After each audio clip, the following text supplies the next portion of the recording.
lagi ya. Dan hari ini kita bakal muji Tuhan dengan penuh semangat lagi dong kayak seperti biasa.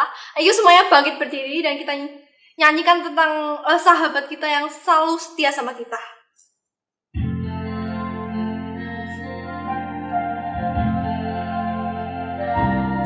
Ada satu sobatku yang setia, tak pernah dia tinggalkan diriku. Di waktu aku susah, waktuku sendirian, dia selalu menemani diriku. Namanya Yesus, namanya Yesus, nama Yesus yang hibur hatiku. Namanya Yesus, namanya Yesus, nama Yesus yang menghibur hatiku. Ada satu sobatku yang setia, tak pernah dia tinggalkan diriku.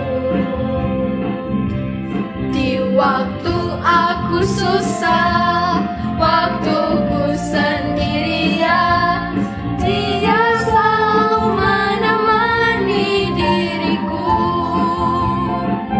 Namanya Yesus, namanya Yesus, nama Yesus yang menghibur hatiku.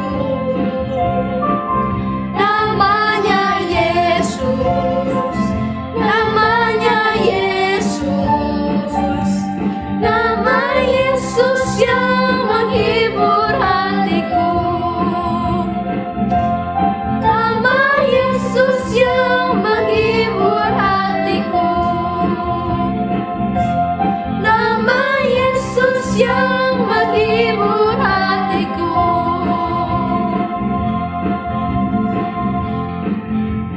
Saat iblis menggodaku, aku tolak dia dalam nama Yesus. Saat iblis merayuku, aku pun berdoa dalam nama Yesus. Ku kuat karena kasih-Nya, firman-Nya teguhkanku. Ku berdiri sebagai pemenang. Aku berani tampil beda.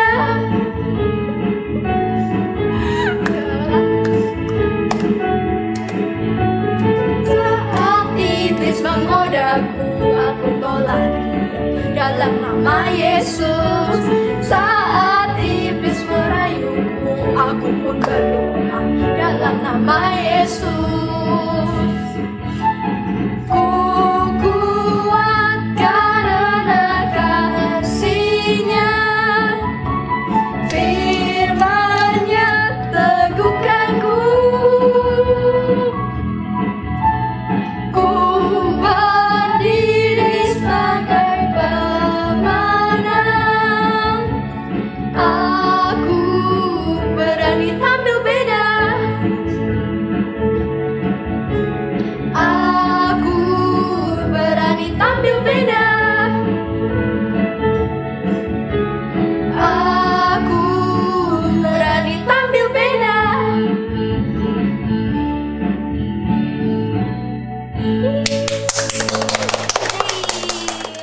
Nah, karena tadi kita udah semangat-semangat, udah joget-joget ya. Sekarang sebelum kita mendengarkan firman Tuhan, yuk kalau kita boleh duduk. Sama-sama kita mau kasih pujian dan persembahan yang terbaik, karena Tuhan udah melakukan hal yang terbaik juga untuk kita.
Kahal Kids, kita sama-sama berdoa.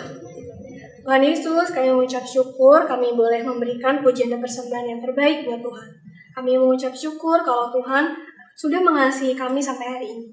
Tuhan, kalau kami sebentar mau mendengarkan firman-Mu, tolong siapkan hati kami, siapkan pikiran kami, supaya kami boleh fokus untuk mendengarkan firman-Mu, dan kami boleh belajar untuk menerapkan firman-Mu. Terima kasih Tuhan, di dalam nama Tuhan Yesus, kami sudah berdoa. Amin. Let's go. When you ask, he cares. When you see, he's there. Shalom Kahal Kids. Puji Tuhan, kalian boleh diberkati oleh Tuhan. Senantiasa juga mengandalkan Tuhan Yesus dalam segala situasi. Ketika kalian belajar pun, andalkan Tuhan. Ketika kalian menghadapi masalah pun, kalian mengandalkan Tuhan. Dan ingat, pasti Tuhan akan buka jalan. Pasti Tuhan akan bela Kahal Kids semua. Haleluya. Kahal Kids, pada kesempatan ini Umul mau sharekan firman Tuhan dengan tema menjadi ciptaan baru di dalam Kristus Yesus. Yuk kita baca di Lukas 19 ayatnya yang ke-8. Demikian bunyi firman Tuhan. Tetapi Sakeus berdiri dan berkata kepada Tuhan, Tuhan, setengah dari milikku akan kuberikan kepada orang miskin. Dan sekiranya ada sesuatu yang kuperas dari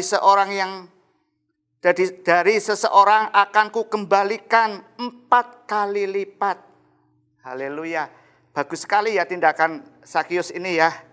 Wah, luar biasa. Dia mau membagi setengah dari miliknya, dari kekayaannya. Untuk siapa? Untuk orang miskin.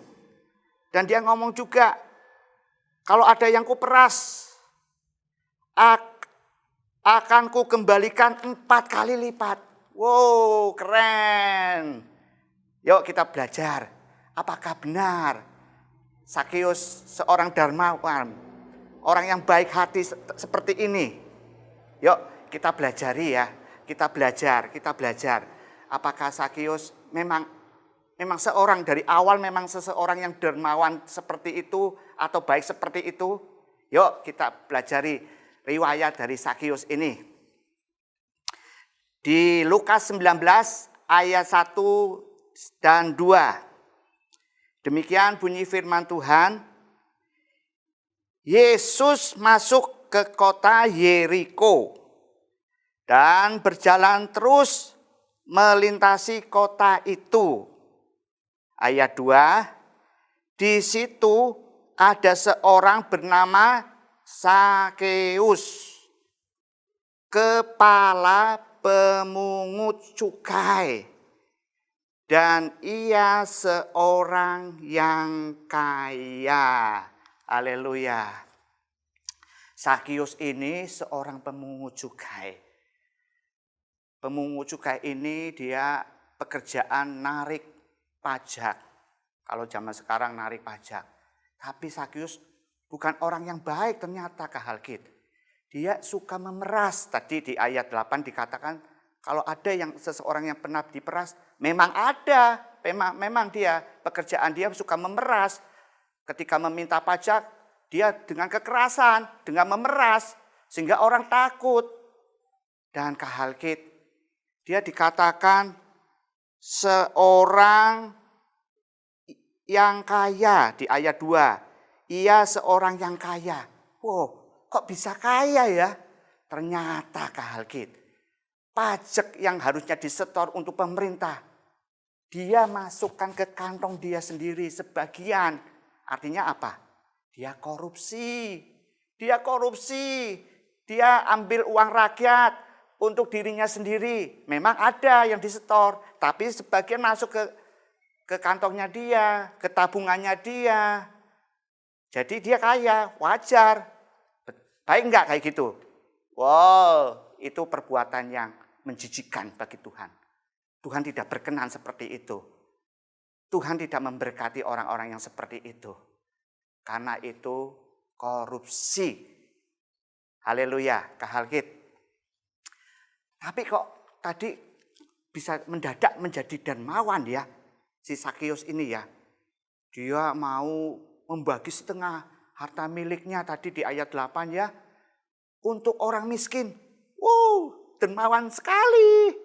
Terus kalau ada yang kuperas, dia ngomong kalau ada yang pernah kuperas, akan aku ganti 4 kali lipat loh. Bukan 2, bukan 3, tapi 4 kali lipat. Wow, banyak sekali. Kok bisa mendadak hidupnya yang kurang baik. Hidupnya yang suka memeras. Hidupnya yang menjijikkan bagi Tuhan. Apalagi bagi rakyat, pasti jengkel. Orang-orang yang pernah diperas, orang-orang yang pernah dimintai pajak tapi uangnya tidak disetor ke pemerintahan, ke kerajaan, pasti jengkel. Pasti nggak disukai oleh rakyat. Loh, tiba-tiba tadi kita baca di ayat 8 tadi, Lukas 19 ayat 8 tadi, kok dia bisa menjadi seorang yang dermawan, orang yang baik. Ayo kita coba lihat ya, apa sih yang membuat Sakius berubah hidupnya. Haleluya, kita baca di Lukas 19 ayat 3 sampai 5. Demikian bunyi firman Tuhan. Ia, Sakius, berusaha untuk melihat orang apakah Yesus itu. Jadi memang saat itu Tuhan Yesus sedang keliling desa, keliling kota. Dan Sakius dengar. Ya mungkin belum komplit mendengar tentang pribadi Yesus. Sehingga dia pengen tahu lebih lagi. Apa sih Yesus itu? Lanjut. Tetapi ia tidak berhasil karena orang banyak. Ternyata yang pengen tahu bukan Sakius saja. Banyak orang. Dia mau mau menerobos, dia tidak bisa. Kenapa? Sebab di ayat 3 dikatakan badannya pendek. Ayat 4, maka berlarilah ia. Si Sakius ini berlari mendahului orang banyak. Lalu karena badannya pendek, ia memanjat pohon ara. Pinter ya, supaya bisa dilihat dan dia dapat melihat Tuhan Yesus. Dia memanjat pohon ara supaya dia pendek, dia menyadari dirinya pendek, dia harus naik ke atas. Apa yang terjadi ketika dia memanjat pohon ara? Yaitu, Umul lanjutkan ya, lalu memanjat pohon ara untuk melihat Yesus yang akan lewat di situ. Ayat 5, ketika Yesus sampai di tempat itu, di pohon ara itu, ia melihat ke atas, Tuhan Yesus melihat ke atas dan berkata, Sakius. Oh, perhatikan, Tuhan Yesus langsung menyebut Sakius. Wow, apa Tuhan Yesus pernah berkenalan ya dengan Sakius? Enggak, Kak Halkit. Tuhan Yesus belum pernah berkenalan. Tapi Tuhan Yesus tahu bahwa orang itu namanya Sakius. Kira-kira Tuhan Yesus tahu enggak ya nama Kak Halkit semua? Tahu enggak ya nama Omul? Pasti tahu. Pasti tahu. Karena Tuhan Yesus cinta anak-anaknya. Dia memperhatikan anak-anaknya. Dia tahu pribadi masing-masing satu orang. Kenal baik. Sehingga namanya pun dikenal. Omul dikenal oleh Tuhan Yesus. Sakius dikenal. Langsung disebut namanya. Sakius. Lanjut. Di ayat yang ke-5 tadi. Sakius, segeralah turun, disuruh turun. Sebab hari ini Tuhan tidak mau berlama-lama, menunda-nunda. Dia katakan sebab hari ini aku, Tuhan Yesus, harus menumpang di rumahmu. Haleluya. Inilah hati Bapa. Dia ingin segera mungkin menyelamatkan manusia. Dan harus menumpang di rumah orang-orang yang belum kenal Tuhan. Ayo kita kabarkan kabar baik ini bahwa Yesus sedang mencari orang-orang yang belum mengenal Dia. Dia ingin masuk dalam kehidupan orang-orang yang percaya. Supaya hidupnya dirubah. Supaya hidupnya diselamatkan. Supaya hidupnya beroleh kasih. Boleh damai sejahtera. Saat ini damai sejahtera itu sangat sulit. Banyak kekhawatiran di sana sini. Sakit penyakit, ekonomi apapun juga. Banyak orang menjadi kehilangan damai sejahtera. Ayo kita sebagai anak-anak Tuhan beritakan damai sejahtera Tuhan bagi orang-orang yang sedang gelisah itu. Mau ya? Haleluya. Umul mau melanjutkan firman Tuhan yang pernah disampaikan oleh Tante Ju. Ingat nggak yang pernah disampaikan Tante Ju? Tante Ju juga pernah menyampaikan tentang ciptaan baru di dalam Yesus Kristus. Ayo nanti kalian bisa lihat lagi firman Tuhan yang disampaikan Tante Ju pada tanggal 6 Februari 2022. Ikuti ya. Tante Ju bahas apa? Ayat apa? Ayo ayatnya mana? Ya, ayatnya di 2 Korintus 5 ayat 17. Siapa di dalam Kristus ialah ciptaan yang baru. Ayo nanti ikuti lagi. Bahkan Tante Ju cerita tentang metamorfosa. Ingat enggak? Ulat menjadi kupu-kupu. Ingat kan? Kalau enggak ingat, supaya lebih ingat lagi. Ayo nanti ikuti lagi firman yang disampaikan Tante Ju tanggal 6 Februari 2022.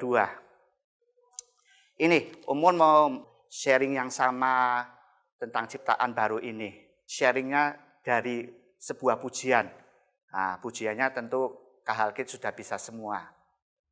Yaitu, mataku tertuju padamu. Umun mau nyanyi ya. Mataku tertuju padamu, segenap hidupku ku serahkan padamu. Bimbing aku masuk rencanamu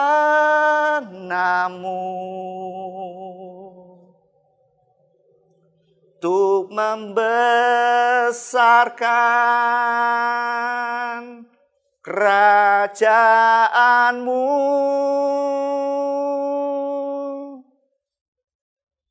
Ku mau mengikuti kehendak-Mu ya Bapa.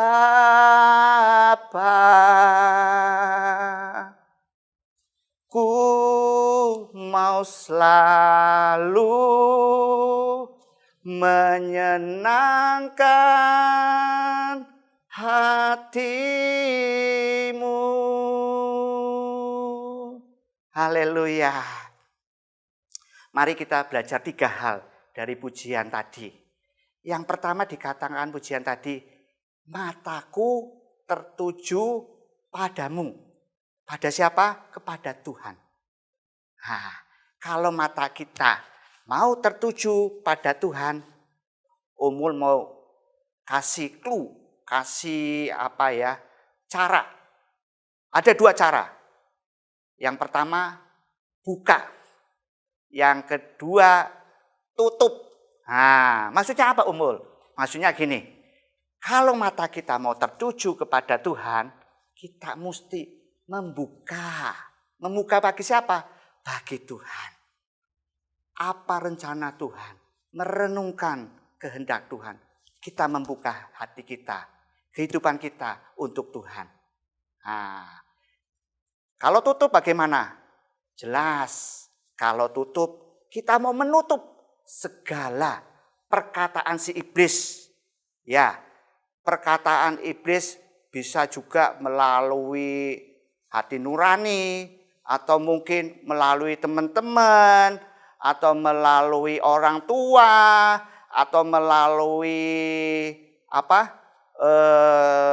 guru mungkin bisa jadi, atau apapun juga. Dia bisa berkata apa? Dia bisa berkata bahwa kamu, ini ya perkataan iblis ya, bahwa kamu itu jahat. Kamu nggak bisa menjadi orang baik. Bahwa kamu itu bodoh. Bahwa kamu itu miskin. Bahwa kamu nggak bisa kaya di dalam Tuhan secara rohani. Bahwa kamu akan sakit-sakitan terus. Wah, tutup itu semua. Itu bukan rencana Tuhan. Jangan buka hatimu untuk perkataan itu. Jangan buka telingamu untuk perkataan-perkataan seperti itu. Tapi kita mau buka apa yang dikatakan firman Tuhan. Tuhan katakan, engkau Kahalkit, dengarkan baik-baik. Engkau berharga di mata Tuhan. Haleluya. Yang kedua, tadi dikatakan, ku mau mengikuti kehendak-Mu ya Bapa. Ya, Umul tertarik dengan kata mau. Artinya apa? Ya, kita mau memberikan hati kita itu hati yang lembut. Hati yang rendah hati. Orang yang mau seperti itu. Jadi kalau ada firman Tuhan yang mengoreksi hidupnya, dia tidak memberontak, tapi dia lemah lembut. Dia mau merendahkan dirinya kepada firman Tuhan. Haleluya. Dan yang ketiga, ku mau selalu menyenangkan hatimu. Haleluya. Ini yang ketiga. Tetapkan hidup kita untuk selalu, Tuhan, aku mau Tuhan. Aku mau Tuhan menyenangkan hatimu. Perhatikan baik-baik. Menyenangkan hatimu, hati Tuhan. Jangan dibalik. Ku mau selalu menyenangkan hatiku. Apa-apa untuk aku, untuk aku. Wow, itu namanya egois. Bukan kehendak Tuhan. Tapi yang Tuhan mau, ku mau selalu menyenangkan hatimu. Tiga hal itu adalah ciptaan baru di dalam Kristus untuk Kahalkit semua. Haleluya, Tuhan Yesus memberkati. He's there when you knock, knock, knock, knock, knock. God opens up the door. Haleluya. Nah, tadi kita sudah mendengarkan firman Tuhan. Siapa yang ingat tadi kita firman Tuhannya tentang apa? Nah, iya, tentang hidup baru dalam Kristus Yesus. Nah, karena kita sudah hidup dalam Kristus, maka setiap perbuatan, pikiran dan perkataan kita hanya untuk menyenangkan hati Tuhan. Nah, tadi kita sudah memuji nama Tuhan, lalu mendengarkan firman Tuhan. Saatnya kita membaca ayat hebat. Ya, ayat hebat kita hari ini ada di Efesus 5 ayat 1-2. Sebelum kita baca firman-Nya, kita baca perikopnya dulu ya. Hidup sebagai anak-anak terang. Nah, anak-anak terang, siapa dia? Ya kalian ini anak-anak terang karena kalian sudah hidup dalam Kristus. Nah, yuk kita baca ayatnya di Efesus 5 ayat 1 dan 2. Sebab itu, jadilah penurut-penurut Allah seperti anak-anak yang kekasih, dan hiduplah di dalam kasih sebagaimana Kristus Yesus juga telah mengasihi kamu dan telah menyerahkan dirinya untuk kita sebagai persembahan dan korban yang harum bagi Allah. Kita sekali lagi ya bacanya ya, di Efesus 5 ayat 1-2. Sebab itu, jadilah penurut-penurut Allah seperti anak-anak yang kekasih, dan hiduplah di dalam kasih, sebagaimana Kristus Yesus juga telah mengasihi kamu dan telah menyerahkan dirinya untuk kita sebagai persembahan dan korban yang harum bagi Allah. Nah, itu dia ayat hebat dan firman Tuhan hari ini. Jangan lupa untuk dipraktekkan di kehidupan kalian ya, supaya kalian berbuah lebat. Nah, itu aja ayat hebat kita hari ini. Sampai jumpa di minggu depan. Tuhan Yesus memberkati. Dadah. Kak Halkit, kalian sudah diberkati oleh Tuhan kan? Yuk kita bersyukur buat berkat Tuhan atas kita semua. Dan kita mau menyerahkan hidup kita sepanjang minggu ke depan. Yuk kita mau berdoa. Bapa, kami menikmati hadirat-Mu di ibadah kami. Kami boleh melihat kasih-Mu. Kami boleh melihat rencana-Mu yang indah di dalam hidup kami orang-orang percaya Tuhan. Dan kami bersyukur kalau kami Kahalkit, orang-orang percaya, boleh dilibatkan pada rencana Tuhan yang besar. Tetapkan hati kami ya Tuhan, untuk selalu mencari kehendak Tuhan dan menyenangkan hati Tuhan. Biar mata hati kami terus tertuju padamu ya Tuhan. Terima kasih ya Bapa.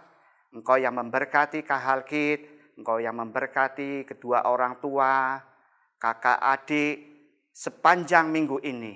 Di dalam nama Tuhan Yesus, berkat yang terbaik, penyertaan yang Tuhan yang sempurna atas Kahalkit, perlindungan dari segala mara bahaya, perlindungan dari segala sakit penyakit, perlindungan dari virus yang sedang mewabah ini. Ada proteksi Tuhan, ada kesembuhan Tuhan di dalam nama Tuhan Yesus. Kami mengucap syukur ya Bapa.